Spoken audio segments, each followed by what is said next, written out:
చేసేసినారు. మాధురి పరిస్థితి ముగ్గురు పిల్లలతో ఒంటరైపోయి చాలా దీన స్థితిలో, ఆమెకు ఆస్తులు ఉన్నాయి, ఆమెకు ఎవరు చూడవలసిన పరిస్థితి లేదు. ఈ దీన స్థితిలో ఒక రోజు ఇమోషనల్ గా నాకు ఫోన్ చేసి అప్పటికి నాతో మాట్లాడుతుంటది. ఎప్పుడు అమ్మాయి మాట్లాడుతుంది, నేను ఏం తప్పు చేశానండి, ఎందుకు మాకు ఇలా చేశారు, రాజకీయాల్లోకి తెచ్చి ఎందుకు ఈ అవమానం చేశారు, మీ మిసెస్ మాకు ఇలా చేస్తుంటే నేను వస్తానన్నానా, ఆవిడే కదా కబురు పెట్టి ఇలా చేసి అవమానం చేశారన్నప్పుడు, లేదమ్మా నువ్వు కంగారు పడుకో అని నేను చెప్పాను. చెప్పినా సరే ఒకరోజు ఇమోషనల్ గా ఫోన్ చేసి నేను చచ్చిపోతాను అనేటప్పుడు నేను విజయవాడలో ఉన్నాను, నువ్వు రా అని చెప్పాను. చెప్పిన తర్వాత విజయవాడతో వచ్చింది సార్ ఫ్లైట్ కి. వచ్చిన తర్వాత నా దగ్గర కూడా ఈ ఆవేదన అంతా వ్యక్తం చేస్తే ఇమోషనల్ గా మాట్లాడుతూ యాంటీ రూమ్ లోకి తను వెళ్ళింది సార్. యాంటీ రూమ్ లోకి వెళ్ళిన తర్వాత నేనేంటి మామూలుగా ఏమో కోపం మీద వెళ్ళిందేమో నేను అనుకున్నాను. తీరా చూసేటప్పటికి ఆ రూమ్ లోను చున్నీ తీసుకొని ఫ్యాన్ కట్టుకొని హ్యాంగ్ చేసుకుంది సార్. ఆ హ్యాంగ్ చేసుకునే సందర్భంలో ఒక బకెట్ నాకు తెలిసి వేస్ట్ డస్ట్ బిన్ వేస్తాం, ఆ డస్ట్ బిన్ లాంటి తనపై నిల్చొని వేసుకుంది సార్. నేను ఇమీడియట్ గా అప్పుడు వెళ్ళి అప్పటికి చెయ్యి ఇలా పెట్టి ఇలా ఆపి బయటికి తీసి ఆ ప్రమాదం నుంచి నేను బయటికి రప్పించి, నువ్వెందుకు ఇంత ప్రమాదాలు చేస్తున్నావు, ముగ్గురు పిల్లలు ఏం కావాలని ఆ అమ్మాయికి భరోసానిచ్చి ధైర్యాన్ని ఇచ్చి బ్రతకాలని చెప్పి, కొంచెం ఆ అమ్మాయికి సూసైడల్ టెండెన్సీ ఉంది సార్. ఒక్కొక్కసారి బలహీన పడిపోతుంటది. చాలా ధైర్యమైన అమ్మాయే, చాలా ధైర్యమైన అమ్మాయి. ఒక్కొక్కసారి ఆ టెండెన్సీ ఆమెకు వర్కౌట్ అవుతుంటది. ఆ రకంగా ఉందని నాకు అర్థమైంది. సో ఈ అమ్మాయికి భరోసా ఇచ్చి మనం ధైర్యం ఇవ్వకపోతే చాలా ప్రమాదం అని చెప్పి నేను భరోసా ఇచ్చాను. అప్పటి నుంచి అమ్మాయి కూడా నాకు ఏదైనా ఆమెకు సమస్య ఉంటే నాకు సలహా సూచన అడగటం, మాట్లాడటం. అంతేకాకుండా మరొకటి కూడా జరిగింది.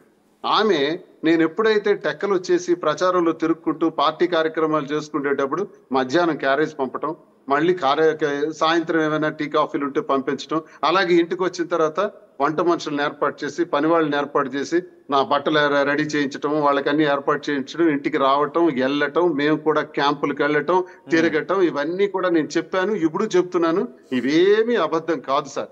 అయితే తనకి ఎవరో మీడియాలో అడిగారంట, మరి మీరు ఇలా మీకు పెళ్ళయింది, శ్రీనివాస్ గారికి పెళ్ళయింది, పెళ్ళైన వాళ్ళిద్దరూ ఇలాగా మీరు కలవచ్చా, తిరగొచ్చా, మీరంటే ఫ్రెండ్సేనండి, స్నేహమేనండి, ఏముంది అని తను చెప్తూ ఉంటే చిన్నపిల్లగా తనకు కూడా అర్థం కాదు.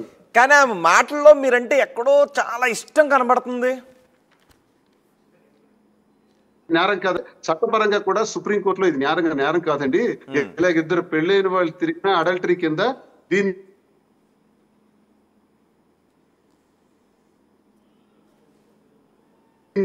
వాళ్ళ గురించి ఒక జడ్జిమెంట్ ఆమె కోర్టు చేయడం జరిగిందే తప్ప మేము అడల్టరీ చేస్తున్నాం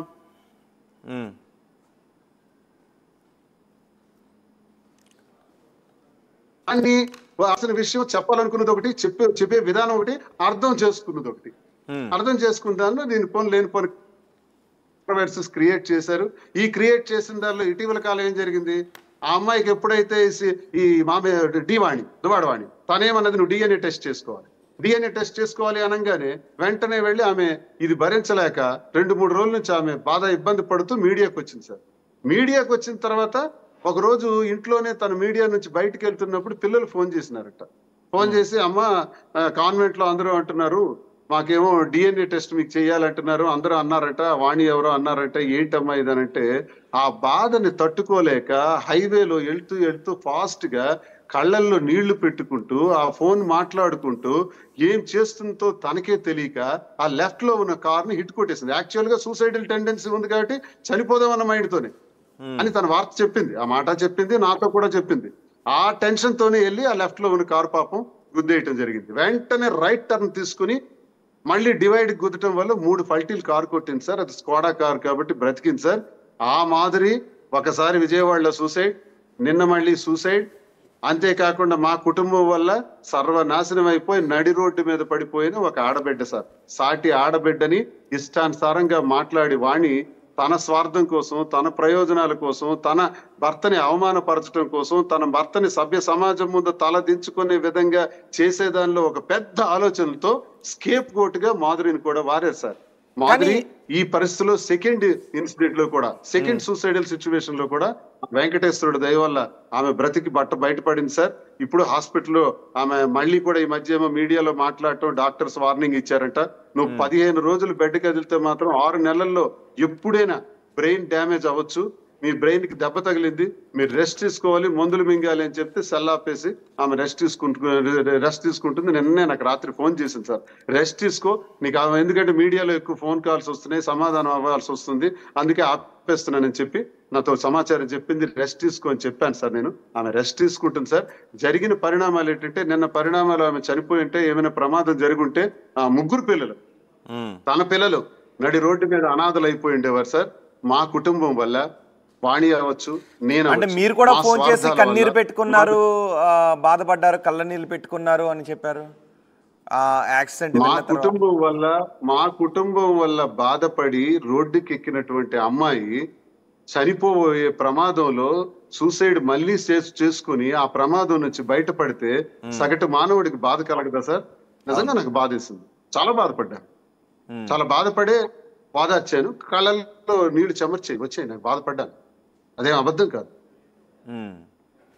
కానీ అదే కొంత గుచ్చి అడుగుతానన్నాను కదా, మీ పైన మాధురికి ఎనలేని అభిమానం, ఒక పిచ్చి లాంటి ఇష్టం ఎందుకు మాధురికి?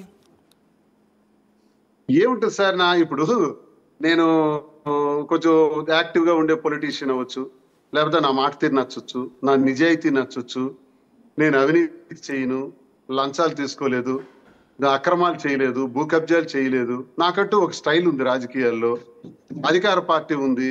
ఏమైనా ఉంటే వాళ్ళ అధికార పార్టీ వాళ్ళు దువ్వాడ శ్రీనివాస్ ఇప్పుడు ఇన్ని కోట్లు తినేశాడని నా మీద కేసులు పెట్టొచ్చు, లేకపోతే భూ కబ్జా చేశాడని కేసులు పెట్టొచ్చు, ఏదైనా చేయొచ్చు. అపోజిషన్ లో ఉండి ఇంత ప్రమాదకరమైన పరిస్థితిలో ఉండి మీకు ఈ మాట నేను చెబుతున్నాను. నా టెక్కల్లో కూడా అడగండి, దువ్వాడ శ్రీనివాస్ ఎప్పుడైనా లంచం తీసుకున్నాడని, ఎప్పుడైనా అవినీతి చేశాడని, తప్పుడు పనులు చేశాడని అడగండి సార్. అంటే ఇప్పుడు ఆ సమస్య అంతా కాదు, వాణి మీ ఇంటికి వచ్చి ఆరోపిస్తున్న దానిలో మాధురి పేరు తీశారు, అండ్ మీరేమో రాజకీయ భవిష్యత్తు కోసం ఆమె ఇదంతా చేస్తుందని అంటున్నారు, కాబట్టి కొంత వాణి మాధురి గురించి కూడా మాట్లాడాల్సి వస్తుంది.